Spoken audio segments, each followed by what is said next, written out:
చూస్తే రైతుల నాణ్యమైన పత్తిని మార్కెట్ యార్డులకు తీసుకొచ్చి మద్దతు ధర పొందాలని ఆదిలాబాద్ జిల్లా కలెక్టర్ రాజేష్ షా సూచించారు. శుక్రవారం ఆదిలాబాద్ పట్టణంలోని మార్కెట్ యార్డులో పత్తి కొనుగోలు కార్యక్రమాన్ని జిల్లా కలెక్టర్ రైతులు అధికారులతో కలిసి ప్రారంభించారు. కేంద్ర ప్రభుత్వ ఆధ్వర్యంలోనే cotton corporation of India CCI ద్వారా రైతులకు క్వింటాల్కు 8,110 కనీస మద్దతు ధరను నిర్ధారించిందని, కాగా ప్రైవేట్ మార్కెట్ ధర సుమారుగా 6,500గా ఉన్నదని తెలిపారు. జిల్లాలో పత్తి కొనుగోలు ప్రక్రియ సజావుగా పారదర్శకంగా సాగేందుకు అన్ని ఏర్పాట్లు పూర్తి చేసినట్లుగా వివరించారు. రైతులు కపాస్ కిసాన్ యాప్ ద్వారా స్లాట్ బుకింగ్ చేసుకోవడానికి ఎలాంటి ఇబ్బందులు రాకుండా ప్రత్యేక చర్యలు చేపట్టినట్లుగా తెలిపారు.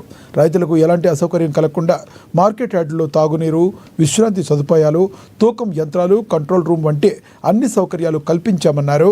ఈ నెల 27వ తేదీ నుండి పూర్తి స్థాయిలో పత్తి కొనుగోలు ప్రక్రియ ప్రారంభమవుతుందని తెలిపారు.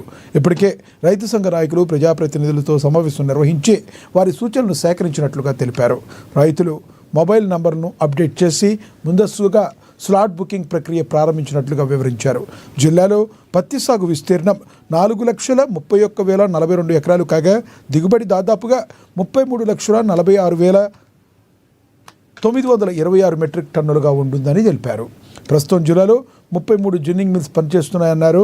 ఆదిలాబాద్ మార్కెట్ యార్డ్లో ప్రత్యేక కంట్రోల్ రూమ్ ఏర్పాటు చేశామని, రైతులకు ఏవైనా సందేహాలు, సమస్యలుంటే దాన్ని సంప్రదించవచ్చునని సూచించారు. అలాగే త్వరలోనే సోయా, మొక్కజొన్న పంటల కొనుగోలు కేంద్రాలను కూడా ఏర్పాటు చేయనున్నట్లుగా కలెక్టర్ తెలిపారు. సో మనం 33 జిన్నింగ్ మిల్స్ జిల్లాలో నోటిఫై చేయడం జరిగింది. దానికి సంబంధించిన మళ్ళీ మార్కెటింగ్ డిపార్ట్మెంట్ ఆదేశాల మేరకు, అగ్రికల్చర్ డిపార్ట్మెంట్ ఆదేశాల మేరకు మళ్ళీ మనం త్వరలోనే ఇది ప్రొక్యూర్మెంట్ కూడా స్టార్ట్ చేయాలి కాబట్టి ఈరోజు ప్రారంభించడం జరిగింది. ఈరోజు ఎందుకు ప్రారంభించామంటే స్లాట్ బుకింగ్ ప్రక్రియ యాక్చువల్గా టెస్ట్ చేయడానికి స్లాట్ బుకింగ్ ప్రక్రియ ఏ విధంగా ఉంటుంది, దానికి సంబంధించిన అగ్రికల్చర్ డిపార్ట్మెంట్తో సమన్వయం చేసుకొని కొందరు రైతులకి అడ్వాన్స్గా స్లాట్ బుకింగ్ చేయించి మళ్ళీ ఈరోజు ఆ రైతులకి ఇక్కడ స్లాట్ బుకింగ్ సంబంధించిన తర్వాత మాయిశ్చర్ చెక్ చేసి మళ్ళీ ఇప్పుడు ఇక్కడ టక్కపట్టి జనరేట్ కూడా అవ్వడం జరుగుతుంది. 27వ తారీఖు నుంచి ఫుల్ ఫ్లెజెడ్గా కూడా మళ్ళీ అన్ని మనం ఏవైతే ఫార్మర్స్ ఉన్నారో వారు కూడా స్లాట్ బుకింగ్ కూడా చేసుకొని, ఎందుకంటే స్లాట్ బుకింగ్ ఆల్రెడీ ఇనేబుల్ అయింది కాబట్టి మనం విలేజ్ లెవెల్లో ఎడ్యుకేటెడ్ ఫార్మర్స్ని కూడా ఐడెంటిఫై చేయడం జరిగింది. అగ్రికల్చర్ డిపార్ట్మెంట్ కూడా ప్రత్యేకంగా ఆదేశాలు ఇవ్వడం జరిగింది. వాళ్ళు మొబైల్ నంబర్స్ అప్డేషన్ కూడా చేయడం జరుగుతూ ఉంది. ఎందుకంటే దీంట్లో ఏమున్నాయి అంటే క్రాప్ బుకింగ్ పోర్టల్లో ఏవైతే డేటా ఉన్నాయో అది కపాస్ కిసాన్ యాప్ ఏవైతే ఉన్నాయో దాంట్లో లింక్ అవుతున్నాయి.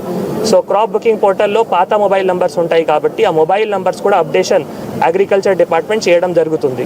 వారే మళ్ళీ అక్కడ ఫార్మర్స్కి ఎవరైతే ఎడ్యుకేటెడ్ ఫార్మర్స్ ఉన్నారో వారి ద్వారానే మళ్ళీ స్లాట్ బుకింగ్ చేయించి ఈ CCI ప్రకారం మళ్ళీ ఎవ్రీడే ఎన్ని స్లాట్స్ ఉంటాయి వాళ్ళే నిర్ధారిస్తారు. దాని ప్రకారం మనం ఈ సజావుగా కొనుగోలు చేయడానికి ఒక ప్రణాళిక చేయడం జరిగింది. ఏవైతే షాడో ఏరియాస్ ఉన్నాయో అట్లా 40 నుంచి 45 షాడో ఏరియాస్ అంటే నెట్వర్క్ లేని ఏరియాస్ అవి కూడా గుర్తించి అక్కడ AEOస్కి ప్రొసీడింగ్స్ కూడా ఇవ్వడం జరిగింది.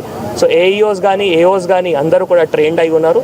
సో రైతులకి ఒకటే కోరుతున్నాము, మీకు మొన్న ప్రెస్ నోట్లో కూడా చాలా క్లియర్గా చెప్పడం జరిగింది. మనం ప్రైవేట్ ధర అంటే చాలా తక్కువ ఉంది, 6,500 6,600 అట్లా నడుస్తూ ఉంది. కానీ CCI సంబంధించిన ఏవైతే ధర ఉంది 8,110. సో దానికి సంబంధించిన 8 to 12 మాయిశ్చర్ ఏవైతే ఉన్నాయో దానికి వివిధ ధర కూడా ఉంటుంది. మీరు ఇంకా కూడా 8 కంటే తక్కువ కూడా తీసుకొని వస్తే ప్రతి ఒక్క సెంటర్లో ప్రీమియం కూడా ఇవ్వడానికి ఆస్కారం ఉంటుంది. 1% ఏవైతే ప్రీమియం ఉన్నాయో ఎంత శాతం తక్కువ అయితే దానికి 1% ప్రీమియం కూడా ఇవ్వడానికి ఆస్కారం ఉంటుంది. గత సంవత్సరం కూడా CCIలోనే ఎక్కువ కొనుగోలు చేయడం జరిగింది. చాలా అంటే 80 నాకు తెలిసిన వరకు ఇక్కడ రైతు నాయకులు కూడా ఉన్నారు, వారు కూడా ఈజీగా వాళ్ళకి కూడా ఐడియా ఉంది. 80% పైననే అంతే కదా, 80% 90% మనం CCI ద్వారా కొనుగోలు చేయడం జరిగింది. అంటే అందరూ రైతులు కూడా 8 to 12 మాయిశ్చరే తీసుకొని వచ్చారు. దాంట్లో చాలామందికి కూడా మళ్ళీ ఈ మన మార్కెట్ యార్డ్ ABలో కానీ కొన్ని వివిధ సెంటర్స్లో కానీ ప్రీమియం అమౌంట్ కూడా పడ్డాయి. మొన్న రైతుల నాయకులు చెప్పారు వివిధ సెంటర్స్లో ప్రీమియం అమౌంట్ పడడం లేదు, ఓన్లీ ఆ మార్కెట్ యార్డ్ ABలోనే పడడం జరిగింది. దాన్ని కూడా మనం AD మార్కెటింగ్ ద్వారా తర్వాత ఈసారి లోకల్ మానిటరింగ్ కమిటీస్ కూడా ప్రతి ఒక్క సెంటర్లో ఏర్పాట్లు చేయడం జరిగింది. లోకల్ మానిటరింగ్ కమిటీస్లో రైతులు రిప్రజెంటేటివ్స్ కూడా ఉన్నారు కాబట్టి మనం ఎవరైతే ప్రీమియం 8 కంటే తక్కువ మాయిశ్చర్ కూడా తీసుకొని వస్తారో వాళ్ళకి ప్రీమియం అమౌంట్ కూడా ఇవ్వడానికి ఆస్కారం ఉంటుంది.